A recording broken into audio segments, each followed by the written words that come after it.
Hello friends, study hub में आपका स्वागत है। आज हम लोग एमसीक्यू का छठा लेक्चर लेके आए हैं। प्राचीन बिहार से ही हैं। कल बौद्ध में जो क्वेश्चन बचे थे, बौद्ध धर्म से बन जो क्वेश्चन रह गए थे वो आज लेके आए हैं।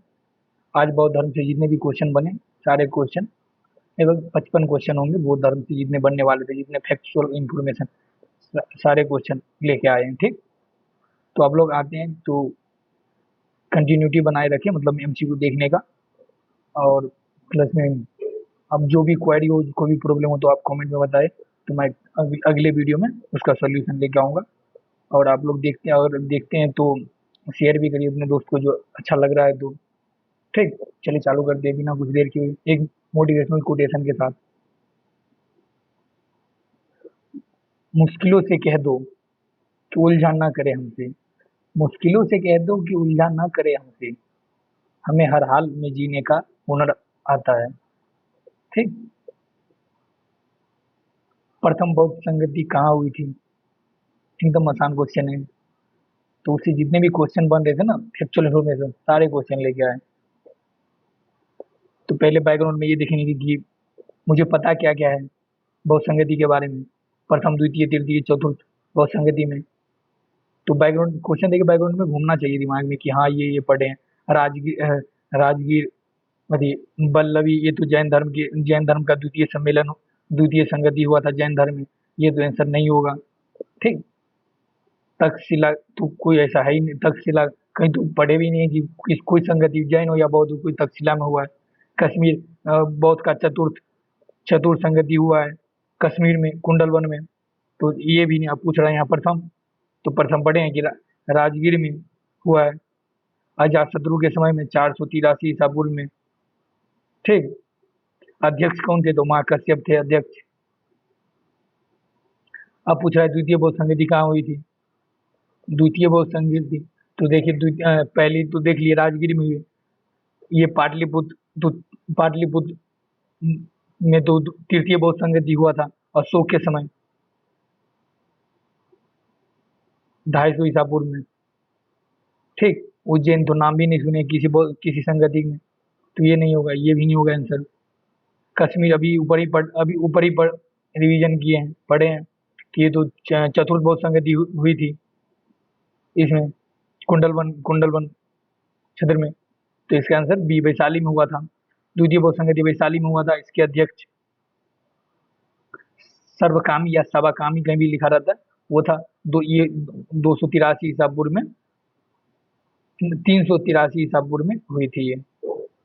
ठीक, और पहला 483 ईसा पूर्व, तीसरा 250 ईसा पूर्व में, और चौथा हुआ था प्रथम प्रथम शताब्दी में। ठीक,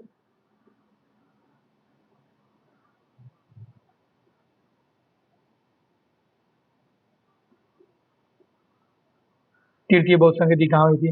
तो अभी ऊपर ही पढ़े हैं, पाटलिपुत्र में हुई थी। वल्लभी, द्वितीय बौद्ध संगति, द्वितीय जैन संगति हुई थी वल्लभी में। आपको कमेंट में बताना कि प्रथम जैन संगति कहाँ हुई थी।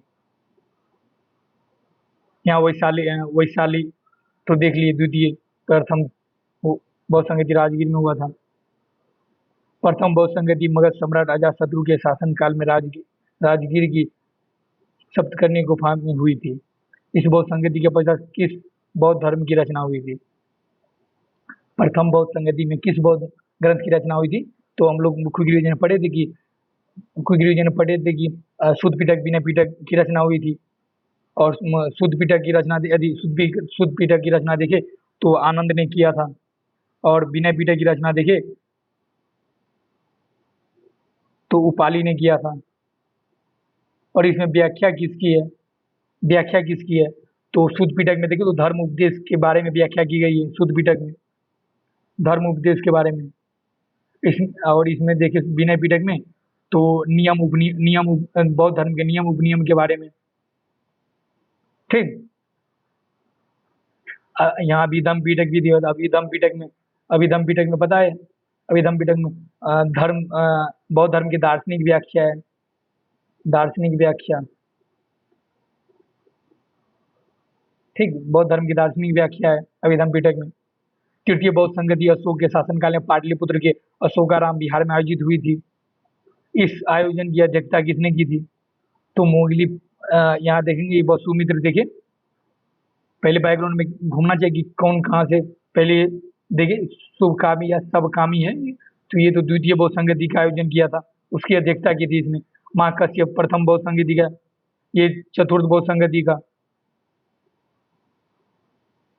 तो तीसरे बौद्ध संगति का पूछ रहा था, तो मोगलीपुत्र इसने किया था। और ये मोगलीपुत्र इसने ही अभिधम पीठक की रचना की थी। इसका आंसर सी हुआ। पाटलिपुत्र में हुई तृतीय बौद्ध संगति के पश्चात किस बौद्ध ग्रंथ की रचना हुई थी? तो अभी पढ़े कि उसकी अध्यक्षता पाटलिपुत्र में हुई बौद्ध संगति अशोक के समय हुआ था, उसकी अध्यक्षता मोगलीपुत्र ने की थी, और इसकी रचना मोगलीपुत्र ने अभिधम पीठक की रचना की थी। ये तो प्रथम बौद्ध संगति में रचना हुई थी, शुद्ध पीठक और विनय पीठक दोनों। तो बी सी तो आंसर हुआ नहीं, डी तो नाम भी नहीं सुने। तो इसका आंसर अभिधम पीठक में धर्म की दार्शनिक व्याख्या है। ये सब कुछ की रिवीजन में बताए हैं। तो आप जब ये वीडियो देख रहे होंगे तो आपको एक पेन लेना है माइंड में, जब क्वेश्चन जब हम पढ़ रहे हैं तो आपको भी पढ़ना और सोचना है कि इसका आंसर क्या होगा, और जब हम बोले तो आप मिला लेना कि हाँ इसका आंसर यही, कि हम भी यही सोचे थे। नहीं तो पेन कॉपी लेके बैठिए और मतलब ए का क्या है, बी का क्या है, सी 3 का क्या है, 4 का, ऐसे करके, और आगे में ए बी सी करके ऐसे करके अपना करते जाइए। और जब क्वेश्चन पढ़ते हैं तो बैकग्राउंड में घूमना चाहिए कि इसका हम क्या क्या पढ़े हैं बैकग्राउंड में, तब आप बना सकते हैं, क्योंकि ये फैक्चुअल इन्फॉर्मेशन है। तो फैक्चुअल इन्फॉर्मेशन में अगर आपको याद नहीं या पता नहीं है तो पक्का गलत करके आएंगे। कॉन्सेप्ट थोड़ी ना है, जो कॉन्सेप्ट रहेगा जो दिमाग लगा के आप बना देंगे। फैक्चुअल इन्फॉर्मेशन नहीं होता, पता है तो पता है, नहीं पता है तो नहीं पता है। बौद्ध संघ में स्त्रियों के प्रवेश की अनुमति बुद्ध के द्वारा कहाँ पर दी गई थी? बताइए, राजगीर में दी गई थी, या सारनाथ में, या पाटलिपुत्र में, या वैशाली में? तो देखे तो इसके बैकग्राउंड में हम पढ़े थे, कुछ रिवीजन में पढ़े थे कि बौद्ध संघ में स्त्रियों की प्रवेश की अनुमति बुद्ध ने किसके कहने पे दिया था? तो आनंद के कहने पे दिया था। और उस टाइम में ही बुद्ध ने कहा था कि मतलब बौद्ध संघ ज्यादा दिन तक नहीं चलेगा स्त्रियों के प्रवेश के कारण। तो ये वैशाली में कहा गया था, पढ़े थे अपन लोग। अगर आपको इसके बैकग्राउंड की कहानी जानना है तो क्विक रिवीजन का डिस्क्रिप्शन में लिंक दिया हुआ है, वहाँ जाके क्लिक करिए और वो वीडियो देखिए, ठीक। तो वैशाली में गौतम बुद्ध की शिक्षाएं सर्वप्रथम संकलित की गई है किसमें? दीर्घ निकाय में, निर्णयावली सूत्र में, महापरिनिर्वाण में। तो राजाओं की शिक्षा दीक्षा की बात करें बौद्ध संघ में, तो वो किसमें संकलित किया पता है? निर्णयावली सूत्र में की गई है। महापरिनिर्वाण देखे तो ये तो बुद्ध की मृत्यु को संकेत करता है। ये त्रिपिटक में है, शुद्ध पिटक, विनय पिटक, अभिधम पिटक, तो उसे त्रिपिटक कहा जाता है। तो बौद्ध की शिक्षाओं का संकलन है ना, यही 3 पिटक में रखा गया है। तो इसका आंसर क्या होगा? त्रिपिटक होगा। दीर्घ निकाय में देखें तो इसमें 16 महाजनपद, दीर्घ निकाय में देखें 16 महाजनपदों का उल्लेख देखें तो अंगुत्तर निकाय में है, ठीक। अंगुत्तर निकाय में 16 महाजनपदों की व्याख्या है, ठीक। और दीर्घ निकाय में देखें तो बुद्ध के अंतिम दिनों के कार्यक्रम काल घटना का वर्णन दीर्घ निकाय में किया गया है। अंतिम उपदेश, मृत्यु के बारे में हुआ, अंत्येष्टि, पुनर्जन्म, सारे चीज की व्याख्या ना दीर्घ निकाय में की गई है, ठीक। गौतम बुद्ध के दर्शन के अनुसार देखें तो कारण कार्य का सिद्धांत को किस प्रकार जाना जाता है? बताइए, किस बार अविद्या के रूप में जाना जाता है, या निर्माण के रूप में, या प्रति समुत्पाद के रूप में, अष्टांगिक मार्ग के रूप में, किसके रूप में जाना जाता है? तो हम क्योंकि रिवीजन में पढ़े थे कि ये तो अष्टांगिक मार्ग तो क्या कहते हैं, निवारण के लिए अष्टांगिक मार्ग, कोई समस्या के निवारण के लिए दिया हुआ है अष्टांगिक मार्ग बुद्ध द्वारा। निर्माण तो ज्ञान की प्राप्ति के बाद निर्माण वो संकेत करता है, और विद्या तो होगा ही नहीं।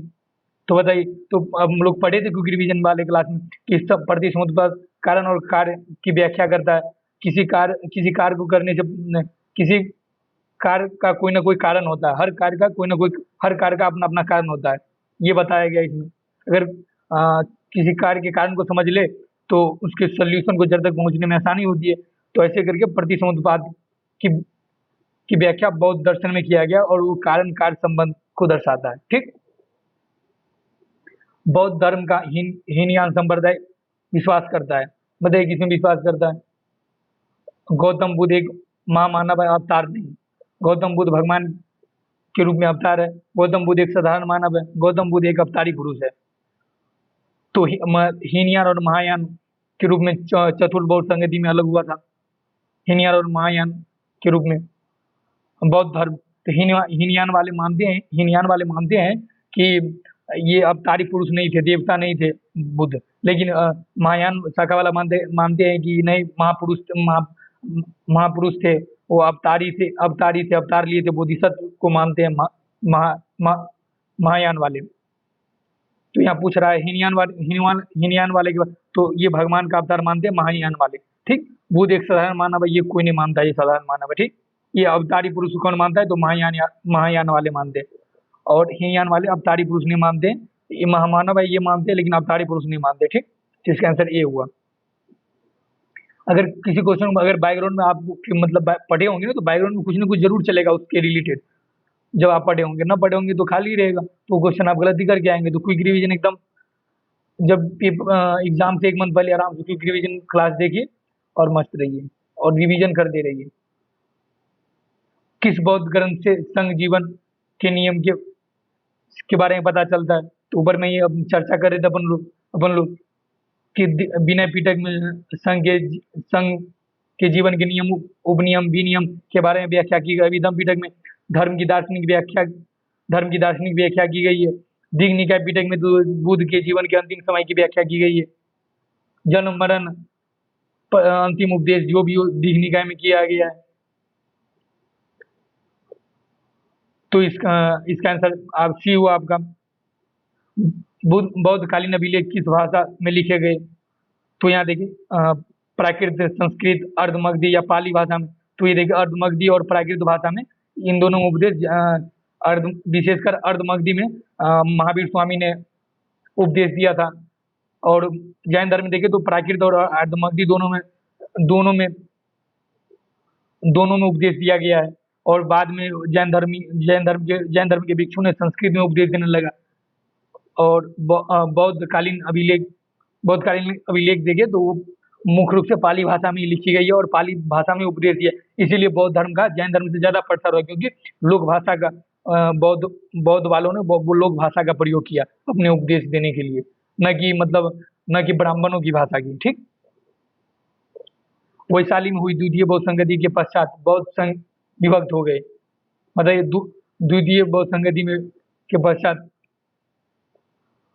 तो ये वैशाली में द्वितीय बौद्ध संगति आजाद क्या कहते हैं,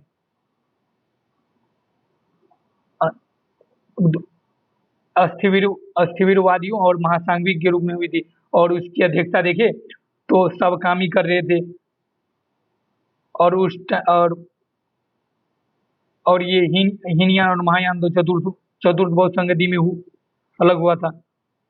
ये अस्थिवीरवादियों का मानना था कि अवतारवादी नहीं है बुद्ध, लेकिन महासांघिक वाले को मानना था कि नहीं, अवतारवादी है, इसकी मूर्ति का पूजा करने लगे ये लोग। ठीक, तो इसका यहाँ पे ए बी दोनों होगा इसका आंसर। इसका आंसर सी हुआ। यहाँ देखिए बुद्ध धर्म की किस शाखा में अनंत सिद्धांत एवं पुद्गल को मान्यता दी गई है? तो यहाँ देखिए तो ये अनात्म सिद्धांत पुद्गल मतलब संसार में धर्म मात्र क्षणिक धर्म की क्षणिक व्याख्या नहीं की गई है संसार में। इसका मतलब ये हुआ कि क्षणिक व्याख्या नहीं है, मतलब बस वास्तविक है ये। ठीक, और ये अनात्म सिद्धांत पुद्गल की मान्यता देखे तो ये श्रावस्तिक संप्रदाय, बौद्ध धर्म के श्रावस्तिक संप्रदाय से इसमें व्याख्या की गई है। और इसका सर्वाधिक प्रसार देखें तो कनिष्क के समय में हुआ था। अनात्मवादी सिद्धांत पुद्गल को मान्यता शरावस्तिक में मिली है। आत्मा को ये लोग नहीं मानते, पुनर्जन्म को मानते, लेकिन आत्मा को अनात्म सिद्धांत की व्याख्या इसमें की गई है। ये वैभाषिक देखे, वैभाषिक के बारे में देखें तो ये इसका मानना है कि वस्तुओं का निर्माण परमाणुओं से हुआ है, और वस्तुओं का अनुभव केवल प्रत्यक्ष ज्ञान से ही किया जा सकता है, इसका मानना ये है। लेकिन वहीं पे देखें तो ये सैद्धांतिकवादियों का मानना है, संप्रदाय के मतानुयायियों का मानना है कि नहीं, मतलब वस्तु परमाणुओं से नहीं बना है। ठीक, वस्तु को अनुभव किया जा सकता है बिना प्रत्यक्ष ज्ञान से भी। और शून्यवासी का मानना देखें तो ये सापेक्षवाद का ये समर्थक माना जाता है। शून्यवासी देखे तो इसे शून्यवाद कहा जाता है। ये चारवाक के दर्शन से भी रिलेट करता है शून्यवासी के बारे में देखें तो। और इस संप्रदाय का देखें प्रतिपादक नागार्जुन है, जो कारण कार्य संबंध को शून्यवाद के सिद्धांत से व्याख्या करता है। प्रति समुत्पाद की जो व्याख्या बौद्ध ने की थी उसको ये शून्यवाद से अपना व्याख्या करता है, उसको शून्य मानता है कारण कार्य के संबंध को। बुद्ध के अनुसार देखें तो बुद्ध के अनुसार निम्नलिखित कथनों पर विचार कीजिए कि इससे निर्माण की प्राप्ति होती है। निरंतर स्थित प्रज्ञ अवस्था में रहना, अष्टांगिक मार्ग का अनुपालन करना, संन्यास का पालन करना, स्तूप की पूजा करना। तो हम लोग क्विक रिविजन में पढ़े थे कि मतलब बुद्ध के निर्माण प्राप्ति कैसे किया जा सकता है। तो बुद्ध ने उसके लिए अष्टांगिक मार्ग का मध्य मार्ग अपनाकर अष्टांगिक मार्ग का प्रतिपादन किया था। तो इसमें न तो ये होगा संन्यास का पालन करना, ये तो है, लेकिन इससे ज्यादा मतलब इसमें है कि अगर 3 ऑप्शन भी हो तो उससे ज्यादा सटीक आंसर कौन हो सकता है, उसमें वो मारे। संन्यास का पालन करना तो था, बट इससे भी ज्यादा सटीक आंसर मतलब इसका लग रहा है कि अष्टांगिक मार्ग का अनुपालन करने से ये पालन मतलब संन्यास पालन से ज्यादा ये सटीक बैठता है इसके उत्तर में। तो इसका आंसर यहाँ बी होगा। ऐसे मतलब क्वेश्चन में अगर ऑप्शन वहां मिले ना 4 ऑप्शन और चारों लगे सही है, लेकिन उसमें चारों में से मतलब अधिक सही कौन होगा उसे लगाना आंसर। अब देखिए अगला क्वेश्चन, अष्टांगिक मार्ग की संकल्पना के बारे में मतलब पूछ रहा है कि ये किस विषय वस्तु से संबंधित रखता है। तो दीप वंश के विषय से संबंधित रखता है, या दिव्य अवदान से भी रखता है, या परिनिर्वाण से रखता है, या धर्म जग परिवर्तन के शुद्ध विषय वस्तु से रखता है। तो ये देखिए मतलब यहाँ अगर नॉर्मली अगर न दिमाग में न क्लिक करेगी इसका आंसर क्या होगा, तो ऐसे सोचे तो अष्टांगिक मार्ग तो मतलब क्या कहते हैं ज्ञान देने के लिए, ज्ञान उपदेश देने के लिए बौद्धों ने अपनाया था ये कि बौद्ध संघ में आओ तो अष्टांगिक मार्ग अपनाकर अपना बौद्ध भिक्षु होने का प्रमाण दो। तो ये तो उपदेश के बारे में, शिक्षा के बारे में कहाँ पे चर्चा की गई, तो ये बौद्ध धर्म चक्र परिवर्तन में किया गया। ये बुद्ध ने शिक्षा ली, उससे धर्म चक्र परिवर्तन, किसी को उपदेश दिए बौद्ध मतानुयायी के अनुसार, तो वो धर्म चक्र परिवर्तन कहलाता है। तो ये उसका आंसर यहाँ सटीक बैठता है कि धर्म चक्र परिवर्तन इसका आंसर होगा। ठीक, महापरिनिर्वाण तो हो गया कि ये तो बुद्ध की मृत्यु से रिलेटेड है, तो ये आंसर इसका होगा नहीं। न्याय शास्त्र के संबंधित ग्रंथ तत्व चिंतामणि की रचना कहाँ हुई थी। तो पहले ये देखते हैं कि ये रचना तत्व चिंतामणि की रचना की किसने की थी। तो ये जेताड़ी ने की थी। और इसका और कहाँ पे हुई थी, तो पहला आंसर इसमें दिया हुआ है कि तक्षशिला, गांधार, कौशल। तो इसका तो ये बौद्ध धर्म के मतलब अगर इसका आंसर में अगर न पता हो, अगर न मिल रहा हो कि मतलब क्या आंसर हो सकता है 4 ऑप्शन में कंफ्यूज हो, तो यहाँ ये भी सुन सकते हैं कि बौद्ध धर्म का ज्यादा प्रसार तो बिहार से ही चालू हुआ था। तो इसमें तो और ये दरभंगा साइड से दरभंगा बिहार पड़ता है, तो दरभंगा में ये संकलन हुआ था। ठीक, तो इसका आंसर सी हुआ, बिहार। बौद्धकालीन बिहार के गांवों के समूह को क्या कहा जाता था? तो निकाय, अंगुत्तर या टोला। तो बौद्धकालीन बिहार में गांवों के समूह को पता है क्या कहा जाता था? तो अपन लोग क्विक रिवीजन पढ़े थे, तो इसको आपन कहा जाता था। ठीक, ये तो निकाय के अंगुत्तर निकाय अलग अलग दे दिए, तो ये तो ऐसे भी नहीं होगा। बौद्धकालीन बिहार में कितने प्रकार के शिल्प प्रचलित थे? शिल्प मतलब शिल्प कला, जैसे मधुबनी पेंटिंग हुआ, मंजूषा चित्रकला हुआ भागलपुर का। तो उस तो टोटल बौद्धकालीन बिहार में देखे तो 25 शिल्प कला प्रचलित थे, जो अपन लोग क्विक रिवीजन में रिवीजन किए थे। अगर इसका और ज़्यादा अगर व्याख्या आप जानना चाहते हैं तो डिस्क्रिप्शन में लिंक दिया है, तो उसे आप क्लिक करके आप क्विक रिवीजन का क्लास देखिए, ज़्यादा डिटेल में आप जान सकते हैं। अब देखिए अगला क्वेश्चन, बुद्ध ने विवाह योग्य बालिकाओं को किस प्रकार का उपदेश दिया था? बुद्ध ने भिक्षुणु बनने का, पहला देखिए शिल्पी बनने का, भिक्षुणु बनने का, ज्ञानी बनने का, कवित्री बनने का। तो बुद्ध ने विवाह योग्य बालिका का उपदेश दिया था कि वो शिल्प कला सीखे, शिल्पी बने, न कि भिक्षुणु बने, न कि ज्ञानी बने, न कि कवित्री बने। ठीक, तो इसका आंसर ए हुआ, जो हम लोग क्विक रिवीजन में रिवीजन किए थे। बुद्ध के समय बिहार में बैलों की जोड़ी कितने कहापान प्रचलित मुद्रा था उस टाइम में, जिसे कहापान कहा जाता था, मिलता था? तो 21 कहापान। तो एक कहापान देखें तो 20 मासे के बराबर होता है। एक कहापान 20 मासे के बराबर होता था। ठीक, तो अपन को रिवीजन में पढ़े थे कि 24 कहापान लेके जाएंगे तो एक बैल की जोड़ी मिलेगी। ठीक, तो 24 कहापान हुआ। गौतम बुद्ध ने वैशाली में अंतिम वर्षावास किया था, उस वर्षावास की संख्या क्या थी? तो गौतम बुद्ध ने वैशाली में अंतिम वर्षावास किया था। उस टाइम वहाँ अमरपाली से भी, वैशाली में अमरपाली से भी मिली थी, तो उसे उपदेश है तो वो बौद्ध भिक्षुणी बन गई, और वो अपना आम की वाटिका थी उसे बौद्ध संघ को दान में दे दिया, बौद्ध संघ के विकास के लिए। तो यहाँ देखे तो ये 45वां वर्षावास की संख्या थी। ठीक, ये फैक्चुअल इन्फॉर्मेशन है, ऐसे तो जी याद रखना ही पड़ेगा और कोई चारा नहीं। यहाँ देखिए बुद्ध का परिनिर्वाण कब हुआ? तो बुद्ध का जन्म देखे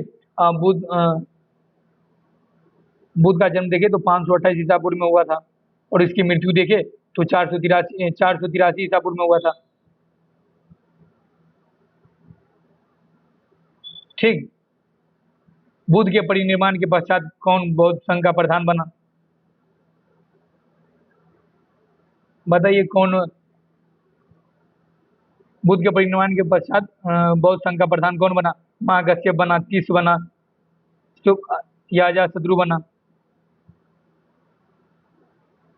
तो यहाँ देखिए जब बुद्ध की मृत्यु उस टाइम प्रथम बौद्ध संघ थी, उसका अध्यक्षता किसने किया? तो महाकश्यप ने किया था। इसका आंसर तो एक लाइन में बचना चाहिए कि पहला आंसर होगा अजातशत्रु, तो उस टाइम के राजा थे। इसका नाम भी नहीं सुने, तो अगर नाम ना सुने क्वेश्चन में तो उसका आंसर अधिकतर गलत होता है, क्योंकि इतना पढ़े हैं तो कभी ना कभी तो नाम तो सुने होंगे ना कम से कम, तो ये याद रखें। और ये मोगलीपुत्र जिसने तृतीय बौद्ध संधि की अध्यक्षता की थी। बिहार में हुए बौद्ध संगतियों के पश्चात कौन सा बौद्ध सिद्धांत का प्रतिपादन हुआ था? बिहार में हुए बौद्ध संगतियों के पश्चात कौन सा बौद्ध सिद्धांत का प्रतिपादन हुआ था? अष्टांगिक मार्ग का सिद्धांत, या आर्य सिद्धांत, या निर्माण सिद्धांत, या बी आंसर है प्रतिसमुत्पाद। तो बिहार में बौद्ध संगति के पश्चात कारण कार्य की व्याख्या प्रतिसमुत्पाद सिद्धांत के द्वारा व्याख्या की गई, कारण कार्य के संबंध को। तो इसका आंसर बी होगा, जो अपन लोग क्विक रिवीजन में ज्यादा डिटेल में रिवीजन कर चुके हैं। किस मगध सम्राट ने पाटलिपुत्र में तृतीय बौद्ध संगति का आयोजन किया? अजातशत्रु पहला हुआ, पहला बौद्ध संगति। दूसरा बौद्ध संगति देखे तो कालाशोक था उस टाइम का राजा। तीसरी बौद्ध संगति देखे तो अशोक था। चतुर्थ बौद्ध संगति देखे तो उस टाइम राजा कनिष्क था। ठीक, अगर वो मिलान करने के लिए दे दे तो यहाँ फंस सकते हैं। ठीक, तो याद रखिए। तो यहाँ पूछ रहा है तृतीय बौद्ध संगति, तो राजा अशोक था उस टाइम। किस खगोल शास्त्री ने सर्वप्रथम यह सिद्ध किया कि प्रकृति के नियम के अनुसार सभी चीजें धरती पे गिरती है? तो ये देखिए, तो ब्रह्मगुप्त ने ये कहा था। ठीक, ये तारीख देखिए, तो ये नालंदा विश्वविद्यालय के नालंदा विश्वविद्यालय के प्रधानाचार्य बेरोचन थे, और विक्रमशिला विश्वविद्यालय के प्रधानाचार्य जेतारी थे। और ये पाल काव्य देखिए, तो ये गुप्तकालीन पशु वैज्ञानिक थे। तो अगर पूछे पाल काव्य के बारे में, तो वो गुप्तकालीन पशु चिकित्सक थे। ठीक, गुप्तकालीन पशु वैज्ञानिक कौन थे, तो अभी बताएं ऊपर ही, तो ये पाल काव्य थे। ठीक, नालंदा विश्वविद्यालय के आचार्य विरोचन की रचना कौन सी है इसमें? तो यहाँ देखिए विरोचन की रचना कौन सा है। तो ये अपन लोग शुक्रिया ने पढ़े थे कि इसकी विरोचन ने, ये नालंदा विश्वविद्यालय की प्रधानाचार्य थे। ये हेतु तत्व प्रदेश है। ठीक,